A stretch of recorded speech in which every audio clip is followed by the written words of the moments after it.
would be interesting to bring my husband William here today so that we could talk about marriage.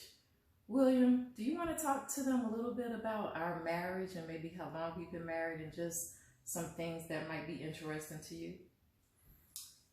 Yeah, so we've been married 23 years, and it's been a journey. We've been through a lot of things, so it's been uphill, downhills, but we stepped through them and got through it. Why do you think we stuck through them? Or what are some things that you think might have been kind of difficult? I think we stuck through it based on understanding the covenant, first of all, that we said to each other in our vows, and but also just the love for each other and just understanding that divorce wasn't an option. Okay. Yeah, I feel the same way. I think it's very important about the words that we chose to say before God. And I mean, we took those things seriously, those vows, those words seriously. Now, we did face several challenges, but I think overall, we have a great thing. But for people to think that marriage is perfect, that's definitely, not the case. So let's talk a little bit about what kind of things you want or you require in a marriage, or just ideas that you think would make you happy in a marriage. For me, it's been making sure I understand I make myself happy first. Okay. If I'm not happy, then I can't make you happy. Or if I have something that's a void in my life, I can expect you to fill that void for me. Okay. And that's been one thing. Is also it's giving you your independence also.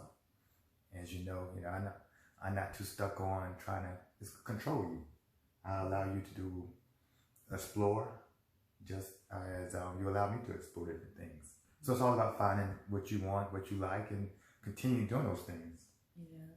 Yeah. I like that you said that because we don't always like the same things, meaning sometimes I like to go to a movie. I know it's the pandemic now, but I like to go to movies and see chick flicks or, certain romantic comedies. And sometimes that might not be your thing. So, there are times where we have to separate and do some things that we enjoy doing. And that might mean that we don't always do everything together. Do you agree with that? Right. Just as, I watch football. You're not a football person, so, you give me my space, and I go do my thing, and, you love to shop.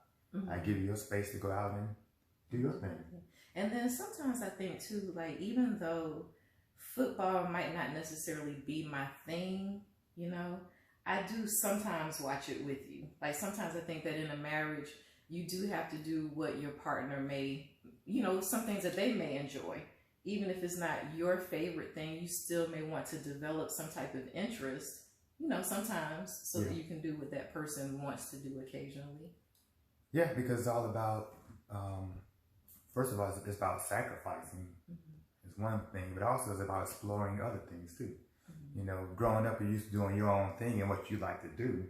Now, with someone else who's different than you, you can explore other options that they're interested in. You may not know, you may not like it. You may like it. Yeah. Just something new. I think maybe a couple of years ago, I feel like whenever we would travel, that kind of would be like, I would decide where we would want to go, in our marriage. Where I want to go to this place, I want to go to that place. But then I think we decided to take a trip to Costa Rica. And when we went there, it was kind of William's idea to do some adventurous things. So I had to get out of my comfort zone and do some things that he would be interested in doing. And William, can you tell them about that experience? Some of those things that we did that I wouldn't have normally been comfortable doing? Well, I know the whitewater rafting, which of course she can't swim, so that was challenging for you. And zip lining, of course, is also outside your comfort zone too. So again, it's just for me too. I mean, I never zip line. I've done whitewater rafting, and I'm a swimmer, but that's I'm okay with that. But still, I don't enjoy heights. But it's it's a challenge, and I think a lot of times we limit ourselves based on fear. But you just got to explore stuff. And again, you can't be afraid to take chances. Mm. Yeah, and it ended up being a fun experience. I'm glad that I was able to go out there and be with you and do some things that you want to do. I think that's fair to not always, cater to my wants all the time. I think that a partnership means that both people need to be taken care of in a marriage. Would you agree with that? Yeah, it takes two to tango, and you have to learn to do things that takes you outside of your comfort zone. Um, and again, it's just about growing. It's about growing together, having experiences together, and that's what it's about. I mean, that's what life is about. It's not about the car you buy, the car you drive, or how big your house is, and whatever. It's about those experiences that you guys can share together, and that's what you're going to talk about when you retire and you move on. You're going to look back at experiences. Yeah. I'm excited. I know that we're kind of going through a rough time, but I know that God is going to bring us through it. And I'm just looking forward to creating more experiences with you and our family. And I want to talk a little bit more about maybe some of the challenges, because I know a lot of times when people are looking on the outside, they see marriage as being a perfect thing. And then when they get into a marriage, there's several surprises, So can you just briefly, we're not going to talk long, but just briefly share some obstacles that may come up in marriages that people don't expect to happen when they're getting into that fairy tale? Yeah, I think one obstacle is communication. Okay.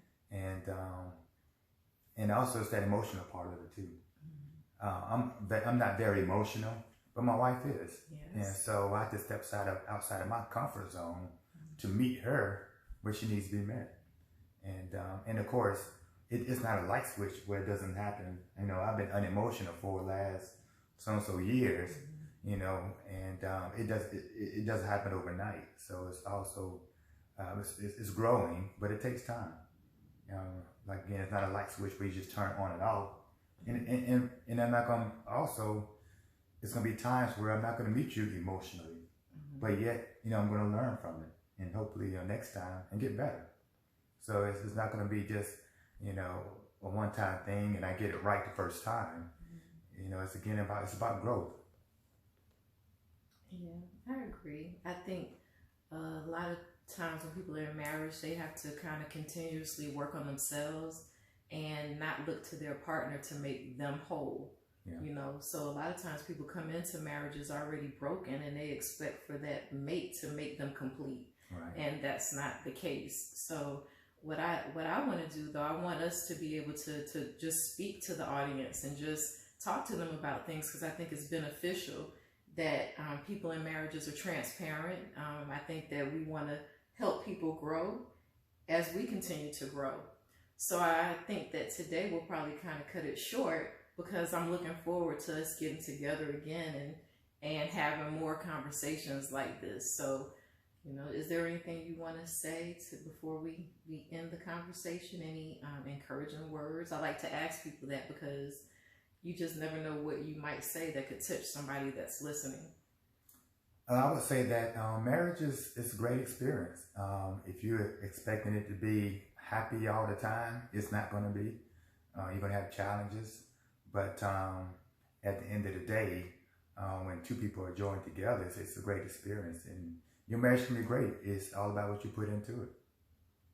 I think that's great advice, and thank you again, and I look forward to us doing more of these. I think it helps, and that's what we're here for. That's what God uses us for, to be vessels and to just, share experiences and testimonies. So, thank you. And I think we'll be back soon.